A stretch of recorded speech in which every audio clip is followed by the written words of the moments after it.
अस्सलामुअलैकुम। Straight talk में खुश आमदीद। आपके साथ मैं हूं आयशा बख्श। तहरीक इंसाफ के बानी इमरान खान ने army chief general Asim Munir को खत लिखा है। पीटीआई के चेयरमैन बैरिस्टर गौहर और पीटीआई के वकील फैसल फरीद चौधरी ने बताया है कि इमरान खान ने ये खत मुल्क की सबसे बड़ी सियासी जमात और साबिक वजीर आजम के तौर पर भिजवाया है। खत में इमरान खान ने 6 निकात और कई मुतालबात पेश किए हैं। इमरान खान ने खत में इलेक्शन, 26वीं आईनी तरमीम, पेका कानून, पीटीआई के खिलाफ कार्रवाइयाँ, खुफिया इदारों की आईनी जिम्मेदारी और मुल्की माशी सूरत हाल का जिक्र करते हुए आर्मी चीफ से पॉलिसी में रद्दो बदल की दरख्वास्त की है। खत में कहा गया है कि इस वक्त फौज और कौम में दूरियां पैदा हो रही हैं। इन फासलों की सबसे बड़ी वजह एस्टैब्लिशमेंट की पॉलिसीज हैं, क्योंकि एस्टैब्लिशमेंट उनके साथ खड़ी है जो 2 दफ़ा के एनआरओ ज़दा हैं, जिससे कौम में नफरत पैदा हुई। इमरान खान का ये दावा अहम हक़ाइक़ को सामने रखने पर मजबूर कर रहा है। इमरान खान 2018 में एस्टैब्लिशमेंट की मदद से इक़्तिदार में आए। हर तरह की दाखिली और खारजा पॉलिसीज़ में भरपूर सपोर्ट के बावजूद जब इमरान खान से मामलात संभलने के बजाय मजीद ख़राब होने लगे तो उस वक्त की एस्टैब्लिशमेंट ने हालात के मुताबिक गैर जानिबदार होने का फैसला किया। अभी इमरान खान इक़्तिदार में ही थे कि उन्होंने न्यूट्रल को जानवर कहना शुरू कर दिया। इक़्तिदार को डोलता देखकर उन्होंने मीर जाफ़र, मीर सादिक और हलाकू खान जैसे मुतनाज़ा तारीख़ी किरदारों का तकाबुल उस वक्त के आला रियासती ओहदेदारों के साथ करना शुरू कर दिया। इमरान खान के नवंबर 2022 के लॉन्ग मार्च के हकीकी मकासद क्या थे, ये भी किसी से अब ढका छुपा नहीं रहा। इमरान खान के इस खतरनाक बयानिए के असरात 9 मई 2023 को सामने आए, जब पाकिस्तान की तारीख में पहली मर्तबा एक सियासी जमात की तरफ से बाकायदा फौजी तनसीबात पर हमले किए गए। GHQ कोर कमांडर्स के घरों, छावनियों, हत्ता के वतन के लिए जान देने वाले शोहदा के मुजस्समों की भी बेहुरमती की गई। इमरान खान अगर ज़रा सा भी सियासी तदब्बुर का मुजाहरा करते तो अपने आप और अपनी जमात पर लगे इस दाग को मिटाने की तदाबीर करते, मगर उन्होंने 9 मई को फॉल्स फ्लैग ऑपरेशन करार देना शुरू कर दिया। तवक्को थी कि जेल जाने के बाद इमरान खान के अंदर किसी तरह से सियासी बलोगत आएगी जो जेल में रहने वाले बहुत से सियासतदानों में आ जाती है। वो पाकिस्तान के मारूजी और सियासी हक़ाइक़ का इदराक करते हुए अपने लिए मामलात आसान बनाने की कोशिश करेंगे। मगर इमरान खान ने अपने एक्स पैगामात और सहाफ़ियों से गुफ्तगू के दौरान शेख मुजीबुर रहमान की मिसालें देना शुरू कर दी। मौजूदा आला ओहदेदारों का तकाबुल पाकिस्तानी तारीख में मनफी किरदार की शोहरत रखने वाले फौजी हुक्मरान से करना शुरू कर दिया। और तो और बरतानवी दौर में 13 अप्रैल 1919 को जलियांवाला बाग में जुल्म के पहाड़ तोड़ने वाले जनरल डायर की मिसालें भी देना शुरू कर दी। इमरान खान ने अपने इस पूरे बयानिए से पूरी कोशिश की कि अपने हामियों और अवाम में रियासती इदारों और अहम ओहदेदारों के खिलाफ नफरत पैदा की जा सके। अब इन तमाम ही हक़ाइक़ को सामने रखते हुए कोई कह सकता है कि इमरान खान ये बात कहने में हक़ बजानिब हैं कि फ़ौज और कौम में दूरियां पैदा हो रही हैं और इन फासलों की सबसे बड़ी वजह एस्टैब्लिशमेंट की पॉलिसीज़ हैं। क्या ये हक़ाइक़ सामने रखते हुए ये बताना अब भी मुश्किल है कि कौन फ़ौज और कौम में दूरियां पैदा करवाने की कोशिशों में लगा हुआ है? इन हक़ाइक़ के होते हुए कि इमरान खान के पास ये गुंजाइश भी बचती है कि वो आर्मी चीफ को ही ख़त लिखें और उन्हीं से अपनी पॉलिसीज़ पर नजर सानी की दरख्वास्त भी करें। इसी पर पैनल की राय आपके सामने रखेंगे। पैनल में हमारे साथ हैं हसन निसार, शहजाद चौधरी, जैगम खान और रज़ा रूमी साहब। प्रोग्राम का सवाल आप सभी के लिए। सिपा सालार से पॉलिसीज़ पर नजरसानी की दरख्वास्त, पार्लियामेंट सियासी जमातों और सियासी रहनुमाओं से रुजू की बजाय आर्मी चीफ से दरख्वास्त। क्या इमरान खान खुद NRO ज़दा बनने की कोशिश कर रहे हैं? रज़ा रूमी साहब, जब से हुकूमत गई, बल्कि हुकूमत जाने से पहले से जो मामलात इमरान खान ने जिस तरीके से चलाए या सियासी तौर पर जो स्ट्रेटेजीज़ अपनाई वो हमारे सामने हैं। किस तरह के बयानिए बनाए जाते रहे, किस तरह रियासत पर हमले किए जाते रहे। अभी जब तक कि हम बात करें, अभी तक तो वो रेमिटेंसेस रोकने तक पे खड़े हुए हैं। ये फरमाइएगा कि आपको क्या लगता है इसका पीछे मकसद क्या है? खुद भी कोई NRO तलब कर रहे हैं? जहाँ तनकीद करते हैं वहीं पर हाथ फैलाए खड़े हैं कि मसला हल करें, जबकि पार्लियामेंट, पॉलिटिकल पार्टीज जो उनका फोरम है वो तमाम ग्राउंड्स उनके पास मौजूद है। शुक्रिया आयशा। देखिए, ये एक इसमें कोई नई बात नहीं है। उनका मुस्तकिल यही मुतालबा रहा है इमरान खान का पिछले तकरीबन 2 सालों से कि वो इस्टेब्लिशमेंट के साथ जो है वो कोई डील करना चाहते हैं, कोई अंडरस्टैंडिंग क्रिएट करना चाहते हैं कि जो पिछली बार की उनकी एक जो अरेंजमेंट थी 2018, खैर उससे पहले ही उनका शुरू हो चुका था इस्टेब्लिशमेंट के साथ एक बहुत गहरा जो रिलेशनशिप, और अब वो दोबारा से वो वही चीज़ का तकाजा कर रहे हैं कि इस्टेब्लिशमेंट उन पर मेहरबान हो और जो उन पे और उनकी पार्टी पर सख्तियां आई हैं उनका कुछ मदावा किया जा सके और वापस वो इक़्तिदार में आए। मुतालबात भी जो उन्होंने दोहराए हैं वो वही मुतालबात हैं तकरीबन जो कि इस वक्त मुज़ाकराती कमेटी डिस्कस करी थी, कमीशन बनाना वगैरह वगैरह। और इससे वंस अगेन यही साबित होता है कि जो बाकी सियासी उनके जो हम पल्ला उनके काउंटर पार्ट्स हैं बाकी सियासी पार्टियों में, उनके ऊपर उनकी ज़्यादा तवज्जो नहीं है। उनकी वही उनके बारे में सोच है जो कि पहले थी। वो उनको चोर डाकू कहते थे, अभी उन्होंने लिखा है कि मनी लॉन्ड्रर्स के हवाले कर दी गई है हुकूमत, और एनआरओ वालों को, जैसे आपने अपने इब्तदाई में बताया। तो देखिए ये जमहूरी सोच नहीं है। ये आप इसको प्रैग्मेटिक सोच तो कह सकते हैं, या पावर पॉलिटिक्स की जिसे एक चाल या मोहरा तो कह सकते हैं, लेकिन ये जमहूरियत को तकवीत नहीं दे सकती। अगर खान साहब ये चाहते हैं कि पाकिस्तान में सिविलियन सुप्रीमेसी हो और आईनी और पार्लिमानी निज़ाम जो है वो मजबूत हो, तो उनको इन्हीं सियासतदानों के साथ काम करना होगा, उनको, उनकी पार्टी को। उसके अलावा कोई दूसरा रास्ता है ही नहीं। अगर कोई समझते हैं कि आज इस्टेब्लिशमेंट जो है बाकी उनके जो मुखालिफिन हैं उनको इक़्तिदार से निकाल के अंदर कर दे और इनको बाहर दोबारा से इक़्तिदार की मसनद पे बिठा दे, तो उससे कौन सी जमहूरियत और कौन से आइन का फायदा होता है? वो तो वही एक मजमूम किस्म का खेल जो चल रहा है पाकिस्तान में म्यूजिकल चेयर्स का, वो जारी रहेगा। और हम तो ये 1980 की दहाई से देख रहे हैं, ये भी कोई नई बात नहीं है। असल प्रॉब्लम यहाँ पर ये आ जाता है हमारी सियासी क्लास का, और इससे इमरान खान पे मैं बात नहीं कर रहा, हमारी तमाम की तमाम पॉलिटिकल जो क्लास है वो हमेशा इस्टेब्लिशमेंट की तरफ देखती है। और जबकि उनको चाहिए कि वो अपने पार्लियामेंट और जो पार्लिमानी निज़ाम है उसके अंदर से रास्ते ढूंढे कि जमहूरियत को किस तरह तकवीत देनी है। बहरहाल, और मैं आखिर में ये भी बात कह दूं कि ये खत, ये बातें कोई नई नहीं है। ये भी अभी उन्होंने चीफ जस्टिस को भी खत लिखा था, लंबा चौड़ा, पता नहीं 80-90 सफ़हात पर मुश्तमिल है। और अब ये वाला खत भी आया, इससे ये होता है कि 350 सफ़हात तो ये खबरों में रहता है। और ये बहुत, इस मामले में तो खान साहब, मैं आपसे एक बात जानना चाह रही, सिर्फ आपका ओपिनियन। खान साहब, आपने ऊपर सिविलियन सुप्रीमेसी की बात की, क्या खान साहब वाकई जमहूरियत चाहते हैं? देखिए, खान साहब जमहूरियत उस तरह की चाहते हैं कि जिसमें सिर्फ वो हो और उनकी पार्टी हो और बाकी जो उनके मुखालिफिन हैं वो इधर उधर हो जाए, उस तरह की चाहते हैं इस गौड़। ठीक है जी। हसन निसार साहब, जहां गुस्ताखी करते हैं खान साहब, वहीं वो मेहरबानी की दरखास्त भी भेज देते हैं। वो अपनी अदा पर गौर क्यों नहीं करते? गुस्ताखी करें और मेहरबानी हो जाए, ये मुमकिन होता है क्या? देखें, सबसे पहले तो मैं आज आपको अपना एक शेर सुनाता हूँ। लिपटा हुआ बदन से यूं लफ्ज़ों का जाल था, हिंसों का खेल खेलते रहना मुहाल था।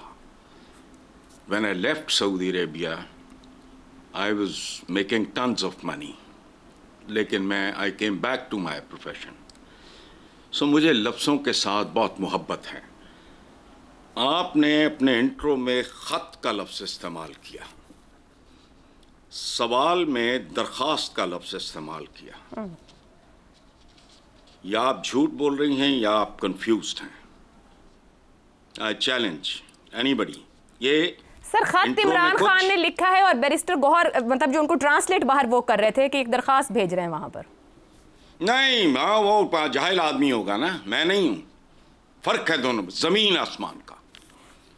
खत में और लव लेटर में भी फर्क है। सो पहली बात, कम्युनिकेशन को दरख्वास्त करार देने के लिए ज़रूरी है कि आप ख़त का अक्स दिखाती, हम क्लोज़अप में दिखाती, हम पढ़ते, फिर उसके बारे में कुराए कायम करते हैं। आगे चलें। इमरान ने खुद एनआरओ से महजूज होना होता, महजूज ज़रा भारी लफ्ज़ है, लुत्फ़अंदोज़ होना होता, तो बीबी वो भी किसी जद्दे या लंदन में, किसी जद्दे, इस जद्दे की बात नहीं कर रहा, किसी जद्दे या लंदन में बैठा होता।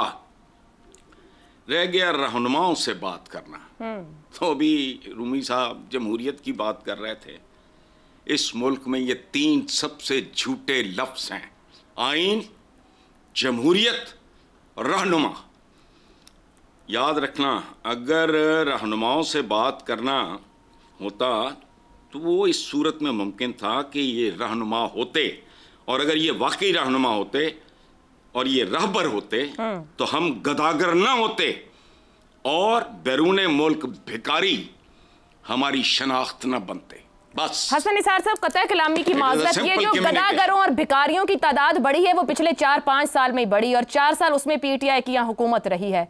ये मांगने का आसान तरीका, और ये दूसरी बात हमने कही, बानी ने सिपा सालार से पॉलिसियों पर दरखास्त का कहा। ये हमें चेयरमैन पीटीआई बता रहे हैं कि उन्होंने एक दरखास्त भेजी है खत की सूरत में। बात सुने ना, वो एक लफ्ज बोला होगा ना, इस तरह ये दरखास्त नहीं होती एट दिस लेवल, ये कम्युनिकेशन है। अच्छा। दूसरी बात ये है, प्लीज आप ज़हन में रखें, अभी आपने कोई और एक बात मुझे दरफन तो नहीं छोड़ी है बीच में कि हाँ ओ भाई कि ये पिछले सालों में हुआ। ओ भाई, बंदा खुदा 77 साल की तारीख में टूटे फूटे ढाई, और मेरा तो पहला कॉलम था 1 साल 2 महीने के बाद कि लानत हो मुझ पे, जो मैं इनके लिए सोचता रहा या इनके लिए जद्दोजहद करता रहा। जमहूरियत तो है ही नहीं इस मुल्क में और इनकी तैयारी भी नहीं थी, वो ठीक है, लेकिन जो अशरों से इस मुल्क के साथ चिमटे हुए हैं, they are responsible, they are the ones who led the foundations. दुरुस्त हो गया, लेकिन सर बेहतर करने की भी तो किसी ने कोशिश नहीं ना की। जो तैयारी नहीं थी तो इसका मतलब है फिर वो भी नहीं सियासत में जानते इसके। अच्छा, आप इनको भी दवाइयां दें कि काम पे लगे। ओ भाई, बात सुने ना, दाइयों को छोड़ें, मेरा सब्जेक्ट है इकोनॉमिक्स। इकोनॉमी एक ऐसी चीज है सही जो रातों रात नहीं बनती। सही कह रहे हैं। जिसको अशरों में बर्बाद किया आपने, 3 सालों में उसमें बेहतरी किसी का बाप नहीं ला सकता। पर कुछ लोगों की तेल भी निकल बन जाती है, मतलब 2017 या 18 में जो टैक्स दिया गया, पर 19 में वो टैक्स करोड़ों में था। यहाँ मैशत ऐसे ही बनती है। ये किसी ड्रामे का जुमला हो सकता है, इसका रियलिटीज के साथ कोई ताल्लुक नहीं है बीबी। इस तरह ठीक हो गया हसन साहब, प्लीज। ठीक है ज़ैगम साहब, इमरान खान ने आर्मी चीफ से पॉलिसी में रद्दोबदल की दरखास्त की है। बैरिस्टर गौहर ये कह रहे हैं पार्लियामेंट मौजूद है, हुकूमत काम कर रही है, अदालतें खुली हुई हैं। ये खुद इनके लोग पीटीआई की अभी 2 महीने मुज़ाकरात करते रहे, हुकूमत के साथ बैठते रहे। कौन सी पॉलिसी में रद्दोबदल की दरखास्त की गई है, जो दरखास्त भेजी गई है, जो खत, जो कम्युनिकेशन की गई है आर्मी चीफ के साथ? देखिए, जो उन्होंने कम्युनिकेशन की है उससे तो ये ज़ाहिर हो रहा है कि वो समझते हैं कि तमाम तर पॉलिसी का मंबा जो है वो इस्टेब्लिशमेंट है, और पॉलिसियों को अगर तब्दील कोई कर सकता है तो वो इस्टेब्लिशमेंट कर सकती है। ये तो एक ऐसी बात है जो आप हुकूमती वज़रा भी खुल्लम खुल्ला मानते हैं। जिस बात को वो पूछो वो कहते हैं पूछ कर बताएंगे, जिस बात का जिक्र करो वो कहते हैं इस बात का अख्तियार हमें नहीं है, जब ऑर्डर आएगा तो वो करेंगे। ये तो वो वही कुछ कहा है उन्होंने। और दूसरी बात, जहाँ तक chief of the army staff को मुखातिब करने की बात है, ये तो जिस वक्त उनको निकाला गया था अप्रैल 2022 में, उस वक्त से जो उनका मुखातिब है वो chief of the army staff ही हैं। आपको याद होगा जनरल बाजवा से गुफ्तगू के लिए, बात के लिए, उन पर असर डालने के लिए जो उन्होंने पहला बयानिया बनाया था जब उनको निकाला गया था, तो उन्होंने कहा था कि ये अमर बिल मारूफ का तकाजा है कि फ़ौज हुकूमत को सपोर्ट करने की बजाय उनको सपोर्ट करे, जबकि वो अपोजिशन लीडर थे, जो आईन पाकिस्तान के मुताबिक ट्रीजन बनता है, बगावत बनती है। और उन्होंने कहा था कि ये नहीं अनल मुनकर है, बुराई का सपोर्ट करने के बराबर है कि उनके अलावा किसी को सपोर्ट किया जाए। तो गोया ये मजहबी तकाजा उन्होंने कहा chief of the army staff का है कि वो अपोजिशन में हो या वो हुकूमत में हो, उनकी सपोर्ट की जाए, और अगर वो पोजीशन में है तो उनको हुकूमत में वापस लाया जाए। ये तो उनकी कम्युनिकेशन की जहाँ तक बात है, ये तो वो कंसिस्टेंट उनकी जो पोजीशन है उसके मुताबिक है। लेकिन ये जो लेटर है, मैं समझता हूँ इसको थोड़ा सा पॉजिटिव स्पिरिट में लेना चाहिए, क्योंकि अभी जो बयानिया उन्होंने, जिस बयानी की मैंने बात की, उस वक्त से लेकर अब तक जो उनके बयानिया रहे हैं, इस लेटर की जो लैंग्वेज है, जो बातें हैं जो अभी तक हमारे सामने आई हैं, वो थोड़ी इससे मुख्तलिफ हैं। इसमें वो कह रहे हैं कि उनकी नीयत, उनकी ख्वाहिश ये है कि ताल्लुकात बेहतर होने चाहिए, और जब बेहतर होने की बात आती है तो हुकूमत की नींदें उड़ जाती हैं। अब अगर उन्हें इस बात का अंदाज़ा है कि सबसे बड़ी अगर कोई बेनिफिशरी है, कोई फ़ायदा उठाने वाली पार्टी है उनके और इस्टेब्लिशमेंट के या फ़ौज के टकराव का, तो वो हुकूमत है, तो उनको हुकूमत को ये मौका नहीं देना चाहिए था। अगर 9 मई ना होता तो वो अनस्टॉपेबल थे। बिल्कुल ऐसा वो इस वक्त हुकूमत में होते। उन्होंने खुद ये मौका दिया कि एक कमज़ोर अपोजिशन पार्टीज जो उस वक्त हुकूमत में थी, उनकी जो मुखालिफ पार्टीज हैं वो अनस्टॉपेबल हो गई, उनको सपोर्ट मिली और वो हुकूमत में बैठे हैं और वो इस बात का लुत्फ ले रहे हैं कि किस तरह इमरान खान, पीटीआई और इस्टेब्लिशमेंट की लड़ाई चल रही है। उन्हें सबसे पहले तो अपने इन ट्वीट्स को देखना चाहिए, अपने बयानात को देखना चाहिए, जिस तरह की उन्होंने सड़कों पर एक्टिविटीज़ की हैं उनको देखना चाहिए। बैनुल-अक़वामी फोरम्स पर जिस तरह उन्होंने हुकूमत के बजाय पाकिस्तान के मफादात पर ज़रब लगाने की कोशिश की है, एक ऐसे वक्त में जब पाकिस्तान एक माशी बहरान में है, उस वक्त IMF को ख़त लिखना कि पाकिस्तान की मदद ना करो, इसका क्या मतलब है? कि पाकिस्तान डिफ़ॉल्ट कर जाए, और डिफ़ॉल्ट कर जाए तो क्या इसका नुकसान हुकूमती लोगों को होगा? उनका तो कुछ भी नहीं जाएगा। दुरुस्त हो गया। जब बहरान आते हैं तो शराफिया के तो और मज़े होते हैं, कभी उनकी दौलत कम नहीं हुई। देख लें, हर बहरान में उनकी दौलतें बढ़ जाती हैं, अवाम का रगड़ा निकलता है। ऐसे में अगर आप IMF को ये कहेंगे कि पाकिस्तान की सपोर्ट ना करो, ऐसे में अगर पाकिस्तानियों को आप कहेंगे कि आप रेमिटेंसेस ना भेजो, जबकि रेमिटेंसेस के बगैर पाकिस्तान की मईशत नहीं चलती, नहीं भेजेंगे रेमिटेंसेस तो रूलिंग एलीट का क्या जाएगा? उन्होंने, जैसे आपने बताया, इलेक्शन की बात की, 26वीं तरमीम की बात की, पीका की बात की, कोई ऐसी बातें नहीं हैं जो नामुनासिब हों। मेरे ख्याल में उन्हें गुफ्तगू में मज़ीद ज़रा संजीदगी इख्तियार करना चाहिए, अपने नैरेटिव पर नज़रसानी करनी चाहिए, फ़ौज और इस्टेब्लिशमेंट में फ़र्क करना चाहिए। जब इस्टेब्लिशमेंट पर बात करें तो फ़ौज के साथ, इंस्टीट्यूशनल मिलिट्री के साथ झगड़ा ना करें। पाकिस्तान में किसी ने भी आज तक फ़ौज के साथ, फ़ौज के इंस्टीट्यूशन के साथ किसी जमहूरी जमात ने वो झगड़ा नहीं किया, उस तरह की बातें नहीं की जो उन्होंने की है। It will take a long way. ये खत एक नए सफर का नुक्ता आगाज हो सकता है। ठीक हो गया। शहजाद चौधरी साहब, ये जो इमरान खान की जानिब से खत लिखा गया आर्मी चीफ को, 6 निकात और मुतालबात हैं। रियासती ओहदेदारों को मनफी किरदारों से तशबीह देने वाले इमरान खान का अब ये खत लिखने का मकसद क्या है? रियलाइजेशन या अगेन सेम कंसिस्टेंट पॉलिसी और वही बात बोल रहे हैं? मेरा ख्याल है बड़ा अच्छा किया है इमरान खान ने जो खत लिखा, और अगर आर्मी चीफ को लिखा है जिस तरीके से आप कह रही हैं तो बिल्कुल ठीक लिखा है खत, और उसकी वजूहात मैं बताता हूँ। लेकिन एक चीज़ मुझे उनके खत में कमी नज़र आ रही है, और वो कमी ये है कि उन्होंने कहीं पे नहीं लिखा कि जिस किस्म का रवैया सियासतदानों ने अमूमी तौर पर, और उसके अंदर अपना हिस्सा भी वो डाल सकते हैं, कि 2021 के बाद से जिस किस्म की गुफ्तगू उनकी रही अफवाज के बारे में, फौज के बारे में, क्या उसके अंदर भी कोई तरमीम आएगी, कि उसके अंदर भी नज़रसानी करेंगे, क्या उनके अंदर भी रवैये तब्दील होंगे? कब हुआ है पाकिस्तान के अंदर के किसी सियासी शख्सियत ने किसी दौर के अंदर फौज को गालियां ना दी हों? 2017 से शुरू कर लीजिए, 2021 से शुरू कर लीजिए, और आज तक वो सिलसिला जारी है। अब जाके कोई थोड़ी बहुत खामोशी आई। उससे पहले फजल रहमान साहब की गुफ्तगू हमारे सामने आती थी जलसों के अंदर, वो क्या क्या जुबान इस्तेमाल करते थे। जिसने जब चाहा इस फौज की ईंट से ईंट बजाई सियासतदानों की हद तक। काश कि वो आज ये शामिल करते इस चीज़ के अंदर कि हम तस्लीम करते हैं कि हमारा रवैया फौज के बारे में कभी भी ऐसा नहीं रहा। हाँ, जहाँ डिक्टेटरशिप थी या मार्शल लॉ से, उसके खिलाफ एक असूली मौक़िफ़ के तौर पे आप अपना एक रवैया लेके चलते थे जो बिल्कुल मुनासिब था। कोई वजह नहीं है, कोई जगह नहीं है मार्शल लॉज की। लेकिन जहां पर मार्शल लॉज नहीं थे उसके बावजूद आपने वो काम किए, जो आपने जुबान इस्तेमाल की अपनी अफवाज के बारे में। आज आप कह रहे हैं कि दूरियां हो रही हैं, उन दूरियों की वजह यह है कि जो जुबान इस्तेमाल की आपने उसकी दूरियां हुई। लेकिन किया बिल्कुल ठीक, क्योंकि उसने वाज़ेह क्या किया, उसने कहा हुकूमत वक्त के साथ मैंने बात करके देख ली, कुछ मिलने का नहीं है। इसका मतलब है ताकत कहीं और लायक करती है। ये नहीं कि हमें पता नहीं था, लेकिन मेरा ख्याल है एक वक्त के साथ, हर मरहले के साथ साबित करना है कि ताकत असल में कहाँ लायक करती है।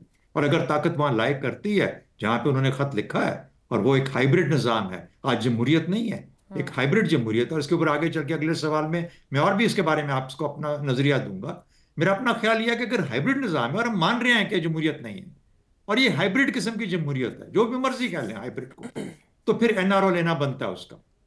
क्योंकि उसको ये पता होगा कि जब तक ये निज़ाम है उसके अंदर किसी किस्म का कोई अदलिया हो, कोई पीका हो, कोई ये हो, कोई वो हो, उसके अंदर कोई एक तयशुदा मंसूबे के तहत ये निज़ाम चल रहा है, एक तयशुदा प्लान के तहत ये निज़ाम चल रहा है। उस निज़ाम में कोई तब्दीली आने वाली नहीं। हाँ, एक चीज़ है कि खत्ते के हालात हों, दुनिया के हालात हों, जो कि बहुत तेज़ी से तब्दील होने जा रहे हैं, बहुत तेज़ी से तब्दील होने जा रहे हैं। हमारे अपने खत्ते में बड़े करीब हमारे, शायद कोई ऐसी मुश्किलात खड़ी हो जाए जिससे पाकिस्तान फिर से एक सेंटर में आ जाए। अफगानिस्तान के अंदर जब मसाइल ज़्यादा बढ़ेंगे या ईरान में मसले ज़्यादा फोकस आएंगे तो पाकिस्तान बहरहाल उसमें शामिल हो जाएगा। खित्ते के अंदर बाकी मसाइल जिस तरह के आएंगे पाकिस्तान के अपने मुआशी मसाइल की वजह से, तो शायद ये तरीका हुकूमत करने का, हाइब्रिड निज़ाम जो भी है, शायद यही तरीका हो आगे ले जाने का। लेकिन सबको बैठ के, जहां पर ग्रैंड डायलॉग की बात होती थी, पहले मैं इस चीज से बड़ा खार खाता था कि क्यों कहते हैं कि फौज के साथ बैठ के सबको मुज़ाकरा, तो ये तो सियासतदानों का काम है। लेकिन मेरा ख्याल है कि अब वो वक्त आन पहुंचा है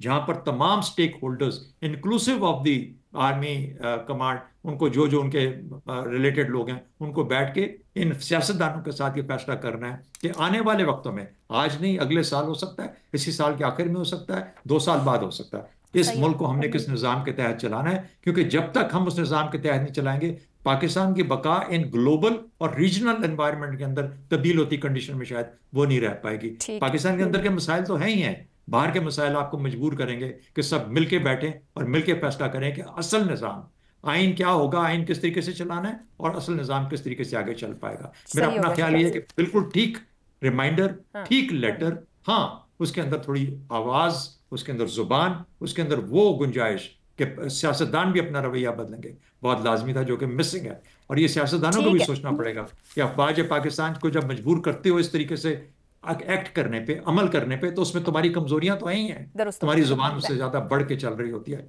जिसकी वजह से मामलात खराब होते हैं। एक ब्रेक लेते हैं, ब्रेक से वापस आएंगे तो बात करेंगे इस्लामाबाद हाई कोर्ट का मामला आईनी, सियासी या फिर इंतजामी। इस ब्रेक के बाद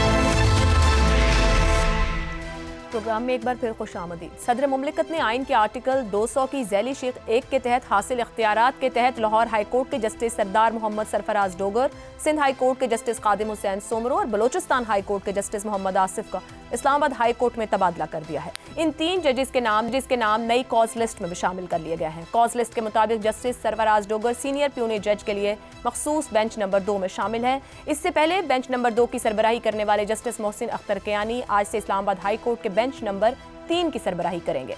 सिंगल बेंचेस की फहरिस्त में भी जस्टिस सरफराज डोगर का नाम दूसरे और जस्टिस मोहसिन अख्तर कियानी का नाम तीसरे नंबर पर मौजूद है। इससे पहले जुमे को इस्लामाबाद हाई कोर्ट के 7 जजेस ने चीफ जस्टिस याहिया आफरीदी और 3 हाई कोर्ट्स के चीफ जस्टिस साहिबान को खत लिखा।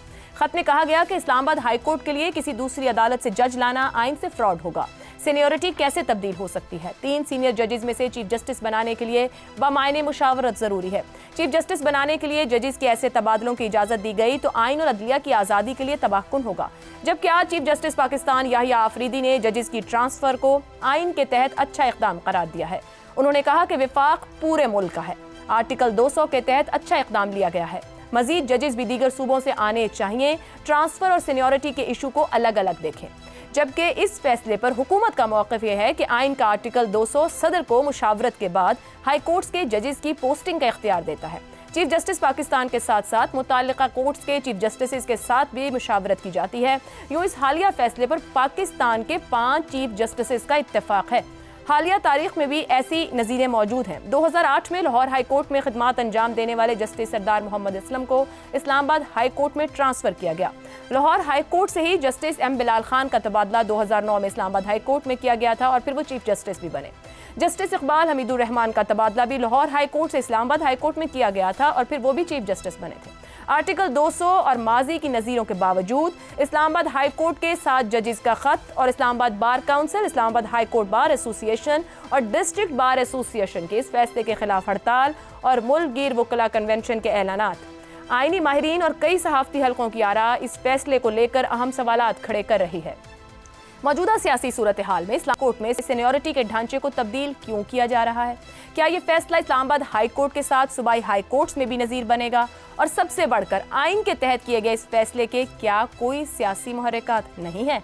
इसी पर पैनल के सामने सवाल रखेंगे। सवाल इस तरह से, 3 हाई कोर्ट्स, 3 जजेस की Islamabad high court posting, Islamabad high court के 7 जजेस के तहफ़्फ़ुज़ात, वकला की हड़ताल, आर्टिकल 200 के हवाले, मामला कितना आइनी, कितना सियासी या फिर इंतज़ामी? सैगम साहिब, दरअसल मामला है क्या? तहफ़्फ़ुज़ात ठीक हैं? आइन क्या कहता है? हो क्या रहा है? मैं आपको बता देता हूं कि कोर्ट पैकिंग क्या होती है और आप खुद फैसला कर लें कि मामला इंतज़ामी है या आइनी है। कोर्ट पैकिंग ये होती है कि आप जजों की तादाद में इसलिए इजाफा करें ताकि कोर्ट में बैलेंस शिफ्ट हो जाए। पाकिस्तान में हमेशा होता रहा है, दूसरे मुल्कों में भी होता है, और ख़ास तौर पर अभी कोर्ट पैकिंग के एक नए दौर का आगाज़ हो गया। आईनी तौर पर सदर को अख्तियार हासिल है। आर्टिकल 200 ये कहता है कि सदर तबादला कर सकते हैं हाई कोर्ट के एक जज का दूसरे हाई कोर्ट में। लेकिन क्या आइन अगर इजाज़त देता है तो वो काम करना भी चाहिए। सदर साहब को आइन जो है और कानून जो है वो 4 शादियों की भी इजाज़त देता है। वो 17 साल से अकेले हैं। देखना चाहिए आपको कि क्या चीज़ मुनासिब है। क्या इस्लामाबाद हाई कोर्ट में जजों की तकर्री मुनासिब था या तबादला मुनासिब था? आपने पंजाब से 15वें नंबर का जज जो सीनियरिटी में 15 नंबर पर था उसको ट्रांसफ़र किया और वो आते ही सीनियर प्यूनी जज बन गया है। चीफ जस्टिस के बाद सीनियर मोस्ट जज, जबकि चीफ जस्टिस साहब जो हैं वो 1 हफ्ते के अंदर अमकान है कि वो एलिवेट होकर सुप्रीम कोर्ट के जज बन जाएंगे। तो इस तरह वो 3 लोग जो सुप्रीम हाई कोर्ट के चीफ जस्टिस बन सकते हैं, सही, उसमें तबादले के फ़ौरन बाद वो उस दौड़ में शामिल हो जाएंगे। उसके बाद सिंध से 23वें नंबर वाला, बलूचिस्तान में 14 जज हैं और 12वें नंबर वाला। और ये जहन में रखिए कि सिर्फ 2 हफ्ता पहले उनकी तकर्री हुई थी। तो 2 हफ्ता पहले उनकी तकर्री यहाँ क्यों नहीं हो सकती थी? वहाँ तकर्रुर किया और तकर्रुर करते ही यहाँ लेकर आए। इस्लामाबाद एक जुग्राफियाई इलाका भी है, यहाँ पे 4 सूबों के लोग रहते हैं। यहाँ से 4 सूबों के जो वकला हैं उनका इंतखाब क्यों नहीं किया जा सकता? आखिर हाई कोर्ट इस्लामाबाद की टेरिटरी के ही फैसले ज़्यादा करती है ना। विफाकी मसले भी देखती है लेकिन इस्लामाबाद की टेरिटरी के फैसले भी करती है। तो एक चीज़ ये हुई कि बैलेंस तब्दील हो गया कोर्ट का। दूसरी चीज़ ये हुआ कि एक नया उम्मीदवार चीफ जस्टिस की दौड़ में आ गया। ठीक हो गया। अब आप फैसला कर लें कि इंतज़ामी है या फैसला आवाम पर छोड़ते हैं, हमें देखने वाले फैसला करेंगे क्या। शहजाद साहब, आर्टिकल 200 जैसे भी जैगम साहब ने बात की, भले सदर को पोस्टिंग का इख्तियार देता है, माजी की भी नज़ीरें हैं कि ऐसे वक्त में जब सुप्रीम कोर्ट में भी हमें एक डिवाइड वाज़ेह तकसीम दिखती थी, इस्लामाबाद हाई कोर्ट के जजेस खतूत भी लिख रहे हैं, तहफ़्फ़ुज़ात का इजहार भी कर रहे हैं, 26वीं तरमीम भी एक इशू बना हुआ है। ये ऐन ऐसे हालात में हुकूमत ने क्या एक और पेंडोरा बॉक्स खोल दिया है? अच्छा, हम भी कितने सादा हैं, और सादा हैं भी और नहीं भी। कैसी कैसी शरह घड़ लेते हैं। यानी अंदाज़ा लगाइए, जब आपने जस्टिफाई करना होता है किसी भी अमल को तो आपने कितनी नज़ीरें बयान कर दी उसकी, क्योंकि ये आपने कहा कि बड़ा अच्छा काम हुआ है। उससे पहले एक चीज़ सर मैंने कहा है कि ये अच्छा एकदम नहीं, मतलब सवाल का रुख उस तरफ है ना, सवाल का रुख उस तरफ है। अच्छा, कहने का मतलब ये हुआ सिविलियन सुप्रीमेसी की बात होती है जब, तो हम कहते हैं कि ये इमरान खान को चाहिए कि सिविलियन सुप्रीमेसी के लिए एफर्ट करे। मुझे बताइए कि ये जो बाहर बैठे हुए हैं जो हुकूमत के अंदर, इनका कोई सिविलियन सुप्रीमेसी लेना देना नहीं। हम गुफ्तार के गाजी जिस तरीके से हम अपने आप को जस्टिफाई करते हैं, कमाल की बात है कि जिधर से जो मिला उसको लगा के साथ टांका और उसके साथ अपनी बात को बताने के लिए। अब मुझे बताइए ये जो, अच्छा एक वैसे जैगम साहब से माजरत के साथ, वो जो 15वें नंबर का जज आके यहाँ पे 2 नंबर हो गया, आप अंदाजा लगाइए कि यहाँ पे जो 2, 3 और 4 नंबर जज थे, अगर ये साहब ना आते तो वो लाहौर हाई कोर्ट भिजवा दिया जाता तो 16, 17, 18 नंबर पे होते। तो देखिए जस्टिफाई करना कितना आसान है किसी भी चीज को। तो 15वें नंबर का जज ला के बैठाया गया ना, ये 16, 17वें, 18वें नंबर पे चले जाते, शायद 20वें नंबर पे चले जाते लाहौर हाई कोर्ट में। तो जज justifies the movement. Having said that, आपने सवाल पूछा कि आईनी, कौन सा आईनी? वो आइन जिसके लिए मुझे रोजाना भाग के देखना पड़ता है कि आज के आइन के अंदर कोई शक तब्दील तो नहीं हो गई, कोई जरूरत के तहत तब्दील किया गया है, कोई आज के हिसाब से तब्दील कर दिया गया है। तो आइन तो एक कांस्टेंट चीज है ना, एक उसको रहना चाहिए ताकि मैं उसे हर दफा रेफरेंस ले सकूं। रेफरेंस बुक है ये आइन, ये हमारे लिए सामने एक कवानीन की और उसकी आइन की किताब। लेकिन इसमें तो रोजाना तब्दीली कर दी जाके तो आइनी तो नहीं हो सकता, इसमें तो रोजाना तब्दीली, शायद आइनी हो, मुझे नहीं मालूम, लेकिन ऐसा आइन जो कि रोजाना तब्दील होता हो, कोई आइन रहता नहीं है। काश कि मैं कह सकता कि सियासी है, सियासी भी नहीं है। सियासी होता तो मैं कहता कि मेरे सियासतदानों में इतना दम है कि वो ये काम कर सकते हैं। इंतजामी ज्यादा लगता है, और इंतजामी की जो वजह है वो हमारे सबके सामने है कि उसकी वजूहात क्या है। देखिए मेरा ख्याल ये है कि हकीकी बात बयान कर रहा हूं कि वो वक्त आन पहुंचा है कि हम अपने तमाम स्टेक होल्डर्स को मिला के और अवाम के सामने और खुल के आपस में उनकी बातचीत हो जाए, उसके सामने बयान किया जाए कि मखसूस हालात हैं, इन मखसूस हालात के अंदर एक मखसूस नजरिया या एक तरीका कार हम लेके चलेंगे, लाया अमल होगा। उस मखसूस लाया अमल के तहत हमने वो तमाम इकदाम करने हैं जिससे कि हमने अगले 2, 3, 4 साल गुजारने। ये वक्त आन पहुंचा है ताकि लोगों के अंदर से जो जमहूरियत और आईनी और फलाना और ये जो है ना, ये एक दफा क्लियर हो जाए। ठीक हो गया। हम इस वक्त एक्स्ट्रा कॉन्स्टिट्यूशनल सिचुएशन के अंदर है। हम मुकम्मल तौर पर आईनी सिचुएशन में नहीं है, एक्स्ट्रा कॉन्स्टिट्यूशनल सिचुएशन में है। तो एक्स्ट्रा कॉन्स्टिट्यूशनल कोई बुरा लफ्ज नहीं है, उससे बेहतर है जिसमें एब्रोगेट कर दिया जाता है या सबवर्ट कर दिया जाता है, उससे बहुत बेहतर है। मेरा ख्याल है कि उन हालात के अंदर इसकी अगर वाज़ेह तशरीह हो जाए तो पाकिस्तानियों के लिए और हम सब के लिए आसान हो। ठीक हो गया जी, एक ब्रेक लेते हैं, ब्रेक से वापस आएंगे तो गुफ्तगू आगे बढ़ाएंगे। प्रोग्राम के आखिरी हिस्से में एक बार फिर खुशामदीद। हसन निसार साहब, इस्लामाबाद हाई कोर्ट के 7 जजेस तहफ़्फ़ुज़ात का इजहार करते हैं 3 जजेस के आने पर। चीफ जस्टिस ऑफ पाकिस्तान कहते हैं आइन के तहत अच्छा इक़दाम किया गया है। वकील भी इस पर एतराज़ कर रहे हैं, हड़ताल भी। क्या आपके ख्याल में आइनी मामला है, सियासी है या इंतज़ामी है ये सूरत हाल? पहली बात तो ये है कि जो कुछ ज़ैगम साहब ने कहा और फिर शहजाद साहब ने, उसमें इजाफे की तो मुझ में सकत नहीं है। बाकी सिर्फ एक छोटी सी बात मैं अर्ज़ करूँगा, वो ये कि आइनी का निकनेम ही सियासी होता है, ये उसको सियासी कह लो, इंतज़ामी कह लो, इट्स अ मशीन। ये सब उसके पुर्जे होते हैं। कोई बात आइनी हो, इंतज़ामी हो, सियासी हो, फौजी हो, they entire it acts and behaves like a machine. मुल्क घर भी इसी तरह होता है। अच्छा, हमारा अलमिया ये है कि पाकिस्तान में ना दूध खालिस, ना पानी खालिस, ना बेसन खालिस, ना फ़िज़ा खालिस, सो ना जमहूरियत खालिस, ना अमरीत खालिस। नतीजा नहीं, मैं नतीजे कह रहा हूँ, आपके सामने है जी। सो ये सारा ये बस ठीक है, बस ठीक है। नाबालिग हॉकी का खेल खेल रहे हैं, बस ठीक है। चलें जी, खेल जारी है। रज़ा रूमी साहब, इस्लामाबाद हाई कोर्ट के 6 जजेस का मार्च 24 का मशहूर ज़माना ख़त, जिसके बाद इंतज़ामी और आइनी भरपूर रद्द-ए-अमल सामने आए थे। अब 7 जजेस का ख़त, क्या हुकूमत को इस्लामाबाद हाई कोर्ट में जो सीनियरिटी की हैत है ये तब्दील करने से रिलीफ मिलेगा या अभी कुछ और इक़दाम भी जारी रहेंगे? जी, पहले तो जो पहला वाला खत था आपने देखा कि उसके ऊपर भी कोई खास कार्रवाई नहीं हुई, और अब ये जो दूसरा खत आया तो उसका तो जवाब गजल जो है वो हुकूमत ने दे दिया कि 3 जजेस जो हैं वो यहाँ पर तैनाती उनकी कर दी और सीनियरिटी में भी चेंज आ गई जैसे आपने बताया।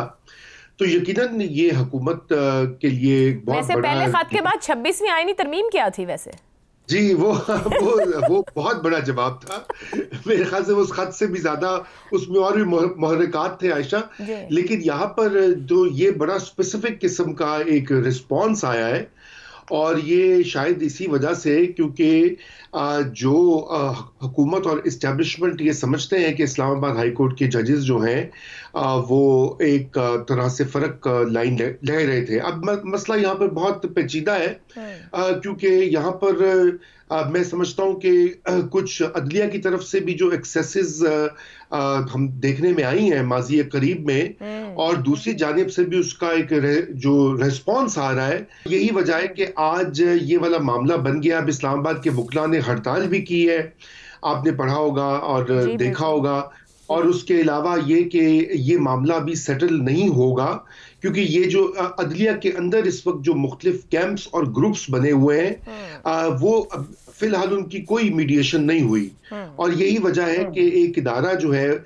ये बड़े अफसोस से कहना पड़ता है कि वो मजीद तनज़ुली की तरफ जा रहा है, और इसको देखने के लिए जो सीनियर लीडरशिप है अदलिया की, चीफ जस्टिस ऑफ पाकिस्तान और दीगर चीफ जस्टिस जो हैं, उनको कुछ खुद सोचना होगा कि वो किस तरह से अपने इदारे की साख को बचाएं।